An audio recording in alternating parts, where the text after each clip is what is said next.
And it is time, I have to say, ladies and gentlemen, for a very special guest. It is Kinsey Schofield, the one and only from the United States of America.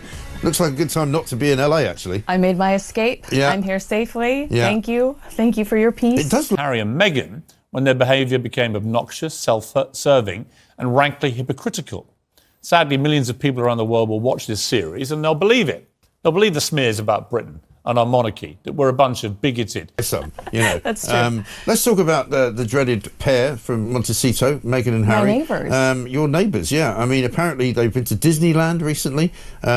She's going to add hotels and restaurants to her brand. What's this all about? I think there's no better way. The Sussex family, with all their attention and scrutiny, once again found themselves at the center of a media frenzy. This time, the moment they chose to attract the spotlight was Disneyland, the iconic amusement park known as the place of happiness for families worldwide.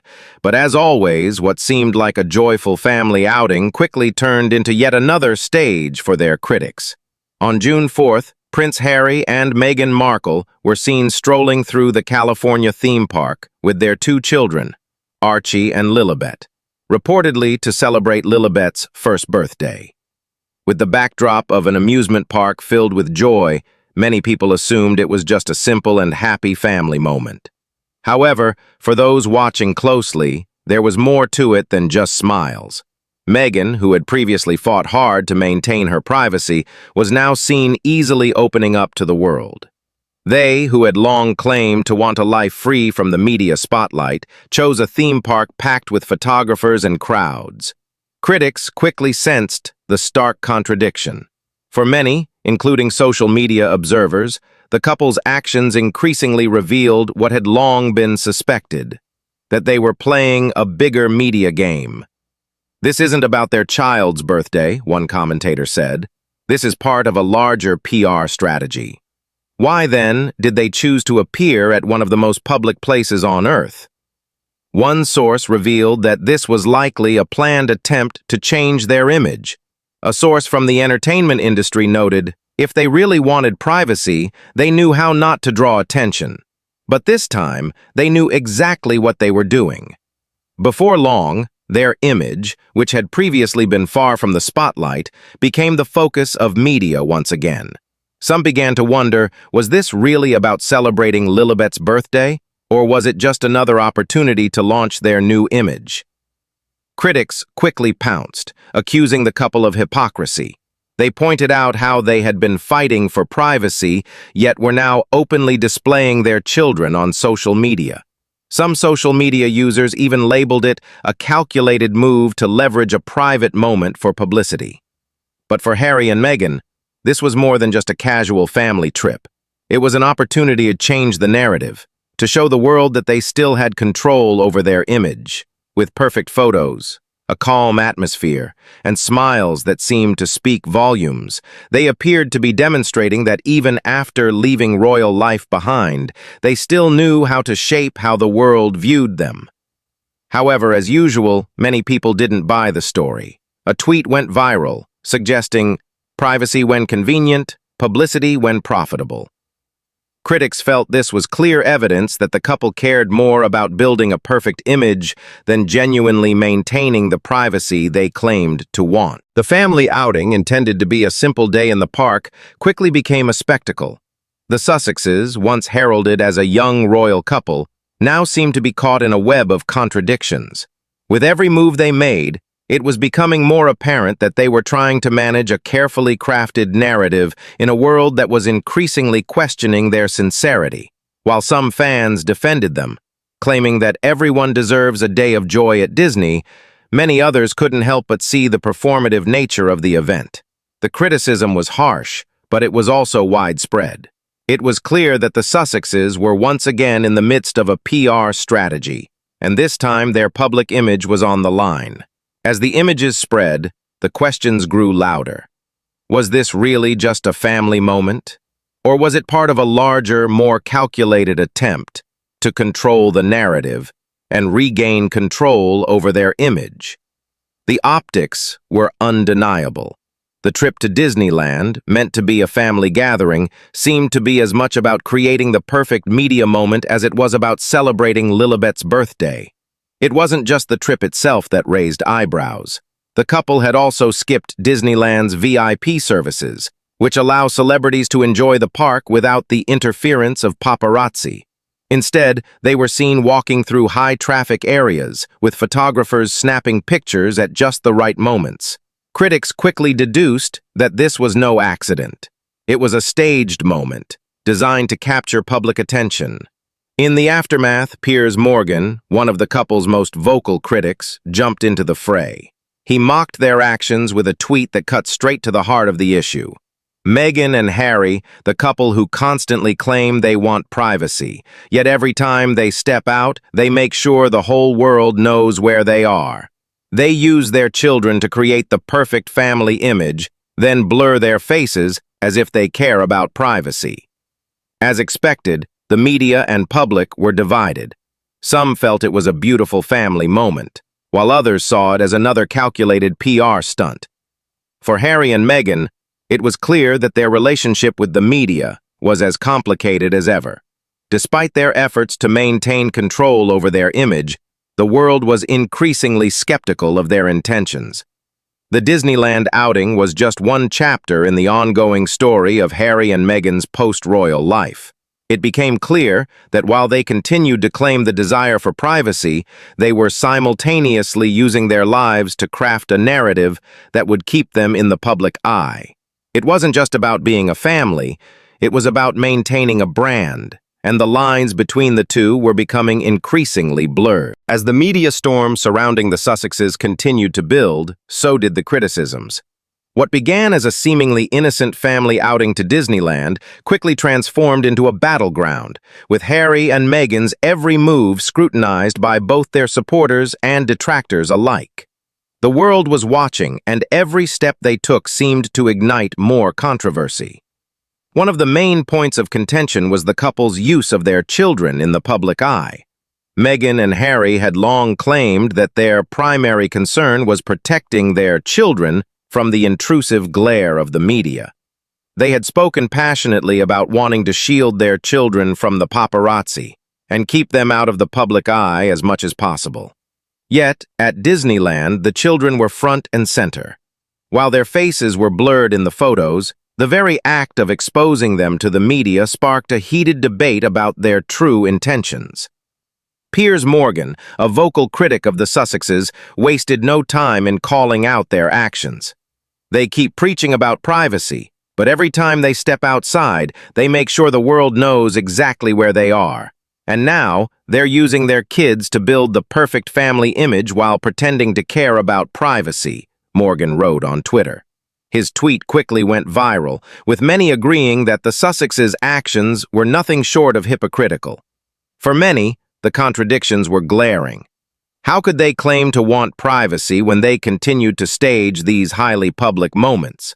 How could they advocate for the protection of their children, yet expose them to the world in such a calculated manner?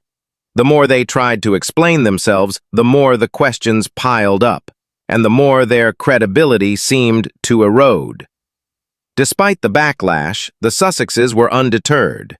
They had long been masters at controlling their narrative, and they weren't about to let public opinion stand in the way of their goals.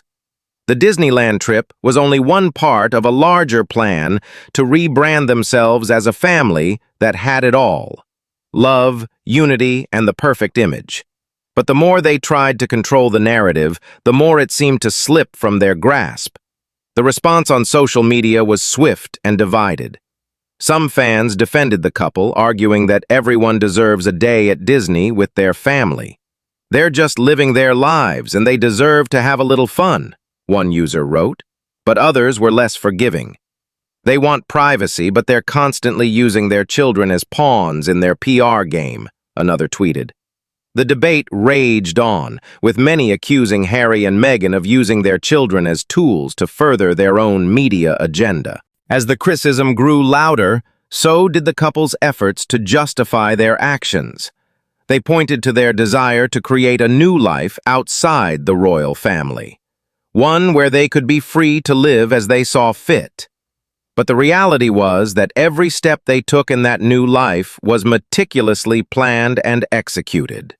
From their carefully curated Netflix series to Meghan's podcast, it was clear that they were building a brand, one that needed to be carefully protected and nurtured. But it was becoming increasingly clear that their brand wasn't resonating with the public in the way they had hoped. Meghan's podcast, Confessions of a Female Founder, had been hyped as a groundbreaking platform for women's voices in business, but the reception was tepid at best.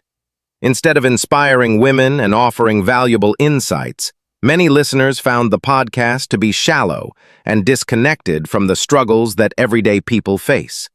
The criticisms were growing louder, and the couple's response was becoming more defensive.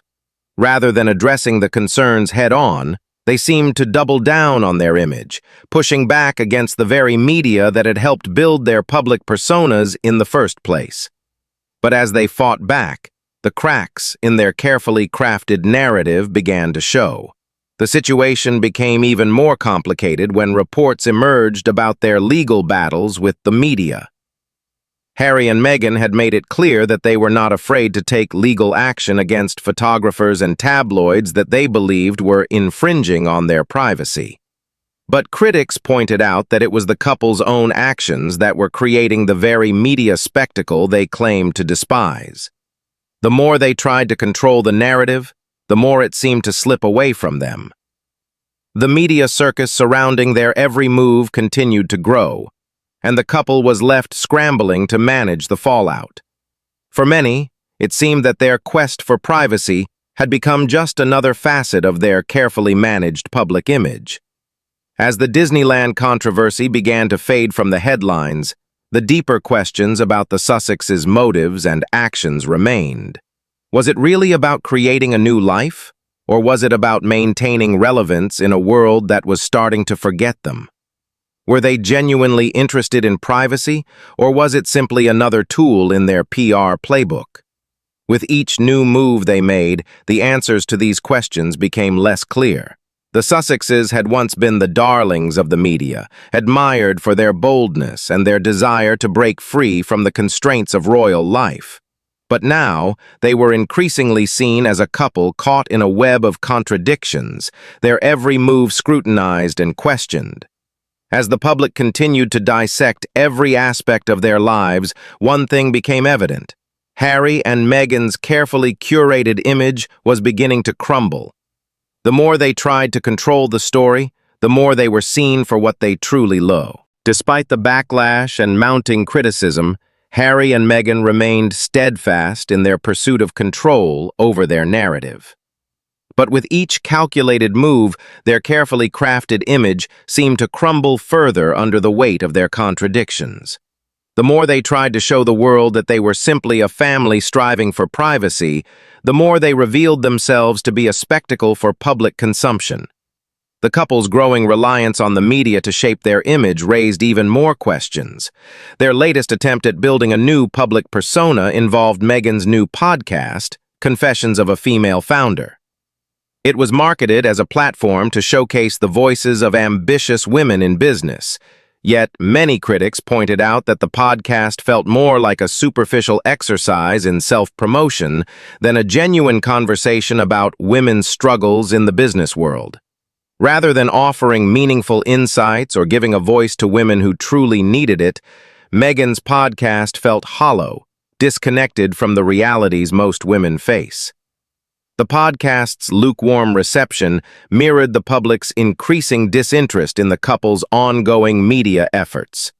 While the world had once been captivated by their story, it was now clear that the couple was struggling to maintain their relevance.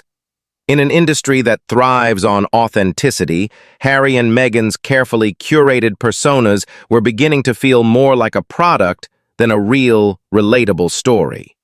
To make matters worse, the couple's high-profile documentary, Harry and Meghan, which had initially generated immense buzz, was now being met with growing skepticism.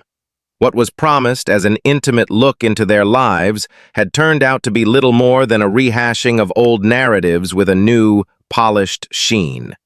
Instead of offering groundbreaking revelations, the series merely rehashed their well-known grievances, making it clear that the Sussexes were still very much focused on framing their own version of events. The couple's ongoing legal battles with the media only added to the sense that they were desperately trying to control every aspect of their public life. They had long claimed that they wanted privacy, yet they were constantly in the headlines, fighting lawsuits against photographers and tabloids that they claimed were infringing on their space. It was an exhausting cycle, one in which they simultaneously sought to shield themselves from the media while actively participating in it, constantly feeding the media machine that they claimed to despise. As the public began to see the cracks in the Sussexes' carefully constructed narrative, their attempts at regaining control only seemed to magnify their hypocrisy.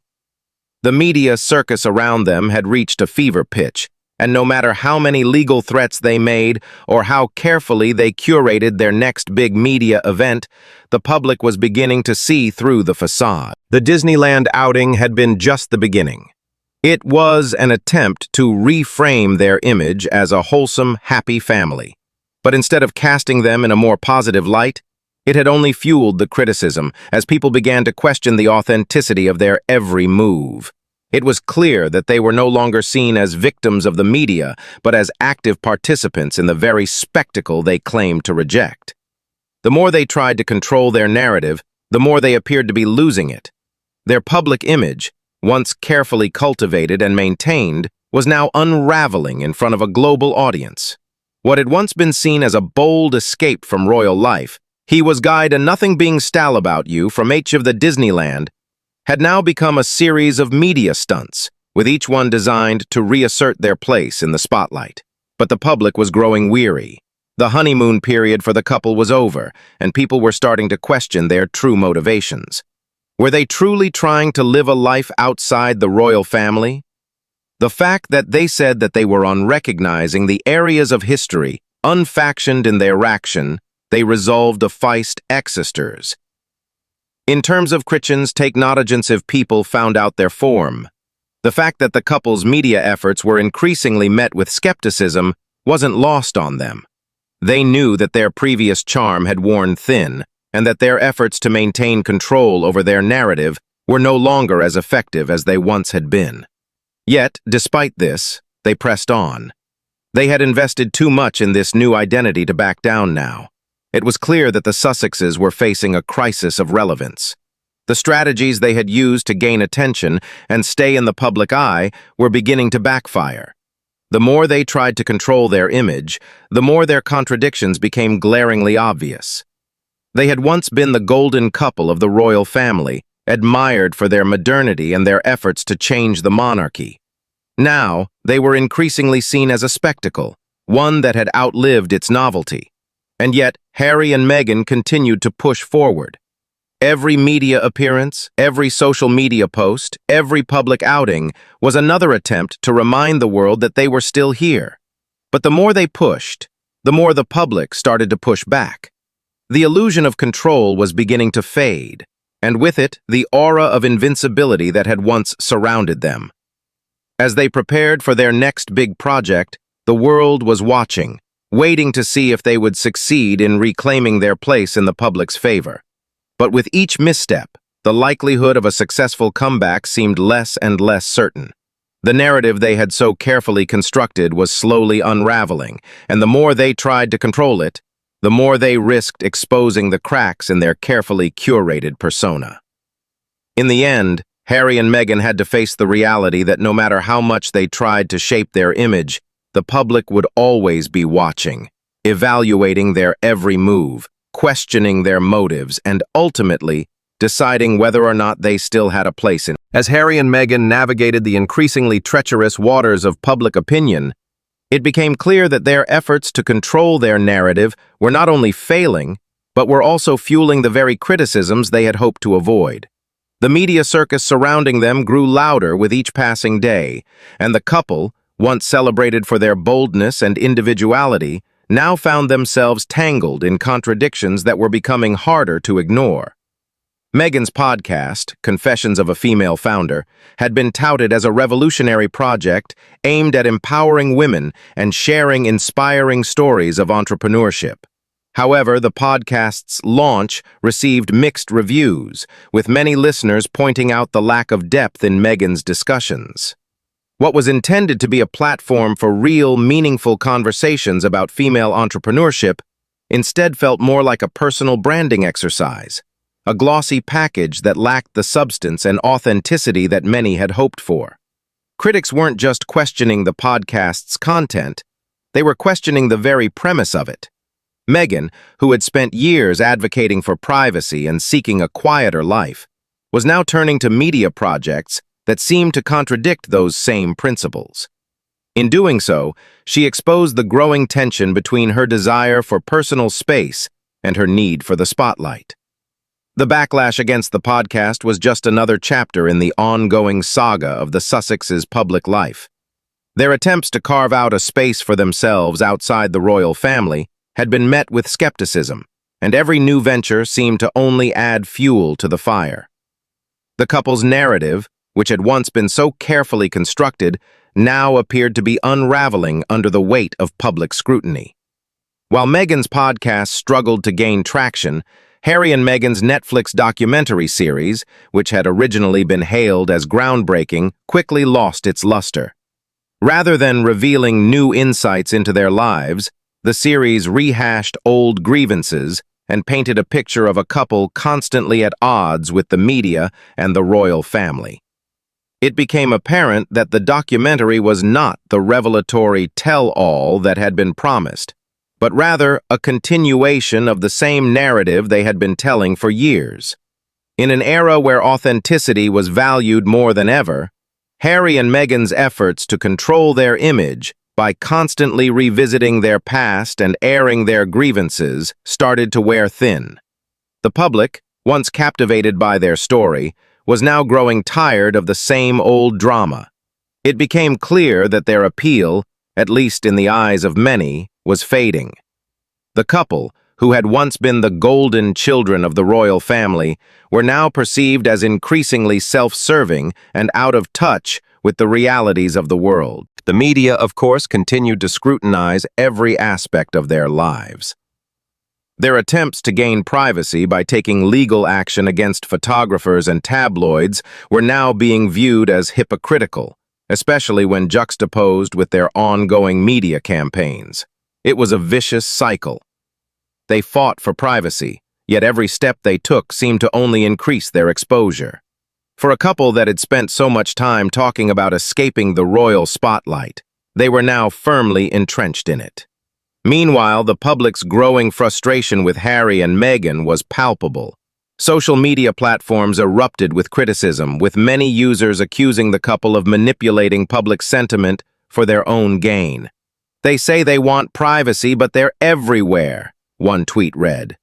"They preach about transparency, yet everything they do feels orchestrated." The contradictions in their message were becoming too much to ignore, and more people were beginning to see through the carefully crafted persona they had built. Even some of their most loyal supporters began to question their motivations. What had once been seen as a fight for personal freedom and privacy was now being viewed as a battle for media attention.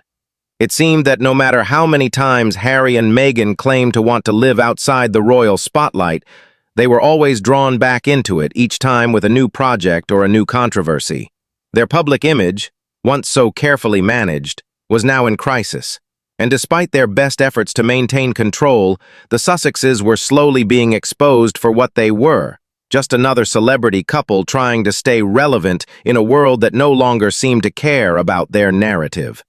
They had become a cautionary tale about the dangers of using fame to control a story that was no longer theirs to tell.